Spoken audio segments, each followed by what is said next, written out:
ലാഭേച്ഛയില്ലാതെ പ്രവർത്തിക്കുന്ന സമാധാന പ്രസ്ഥാനങ്ങളും പലസ്തീൻ അനുകൂല സംഘടനകളും ബ്രിട്ടനിൽ വീണ്ടും വൻ പ്രതിഷേധങ്ങളുമായി തെരുവിലിറങ്ങിയിരിക്കുകയാണ്. ബ്രിട്ടനിലെ തന്ത്രപ്രധാന നഗരമായ ബ്രിസ്റ്റോളിൽ പ്രവർത്തിക്കുന്ന പ്രമുഖ ഇസ്രായേലി പ്രതിരോധ കരാർ കമ്പനിയായ എൽബിറ്റ് സിസ്റ്റംസിന്റെ കേന്ദ്രത്തിന് മുന്നിലാണ് നൂറുകണക്കിന് ആളുകൾ അണിനിരന്ന വൻ ജനകീയ പ്രതിഷേധം അരങ്ങേറിയത്. ഇസ്രായേൽ ആസ്ഥാനമായി പ്രവർത്തിക്കുന്ന ഈ ആയുധ നിർമ്മാണ ഭീമൻ ബ്രിട്ടനിലെ തങ്ങളുടെ മുഴുവൻ പ്രവർത്തനങ്ങളും ഉടനടി അവസാനിപ്പിച്ച് രാജ്യം വിടണമെന്ന പ്രതിഷേധക്കാർ ഉറക്കെ ആവശ്യപ്പെട്ടു.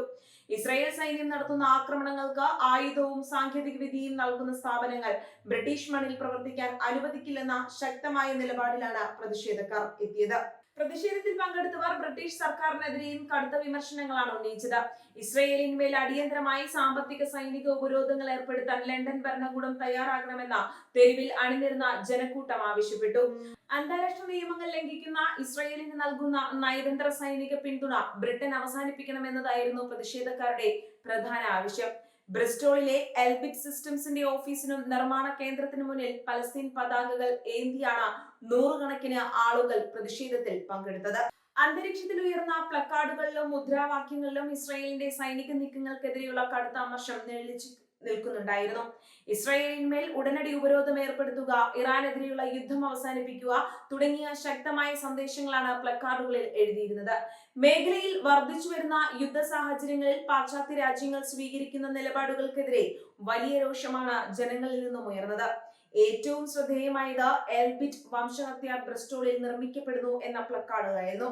തങ്ങളുടെ നഗരത്തിൽ പ്രവർത്തിക്കുന്ന ഒരു സ്ഥാപനം ഇസ്രായേലിന്റെ സൈനിക നീക്കങ്ങൾക്ക് സഹായകരമാകുന്നു എന്ന തിരിച്ചറിവാണ് പ്രദേശവാസികളെയും ആക്ടിവിസ്റ്റുകളെയും ഒരുപോലെ തെരുവിലേക്ക് ഇറക്കിയത്.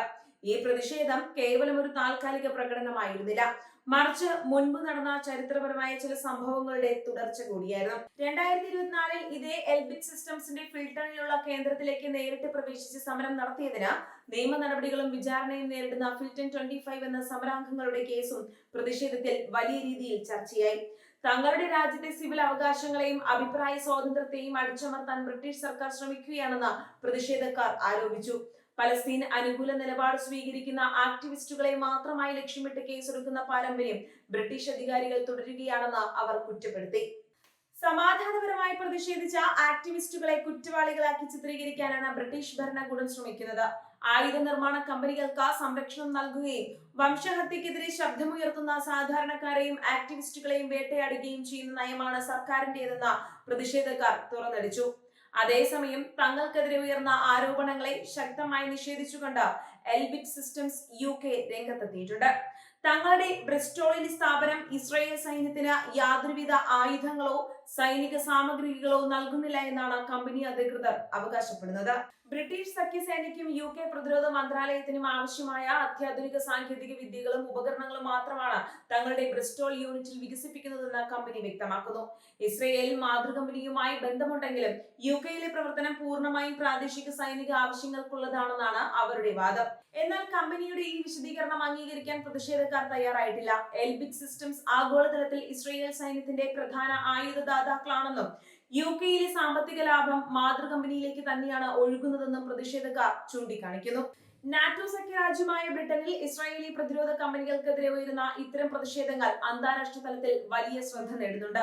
പാശ്ചാത്യ രാജ്യങ്ങളിലെ സാധാരണ ജനങ്ങൾക്കിടയിൽ ഇസ്രായേൽ വിരുദ്ധ വികാരം ശക്തിപ്പെടുന്നു എന്നതിന്റെ വ്യക്തമായ സൂചനയാണിത്. സാധാരണക്കാരായ ജനങ്ങൾ കൊല്ലപ്പെടുന്ന യുദ്ധങ്ങൾക്ക് സഹായകരമാകുന്ന ആയുധ കച്ചവടം നിർത്തലാക്കണമെന്നാവശ്യപ്പെട്ട യൂറോപ്പിലുടനീളം ജനകീയ മുന്നേറ്റങ്ങൾ ശക്തിപ്പെടുകയാണ്. ബ്രിസ്റ്റോളിലെ പ്രകടനം ഇതിന്റെ ഉത്തമ ഉദാഹരണമായി മാറിയിരിക്കുന്നു. മനുഷ്യാവകാശ പ്രവർത്തകരും വിവിധ സമുദായ നേതാക്കളും ഈ പ്രതിഷേധത്തിൽ പങ്കുചേർന്നിരുന്നു.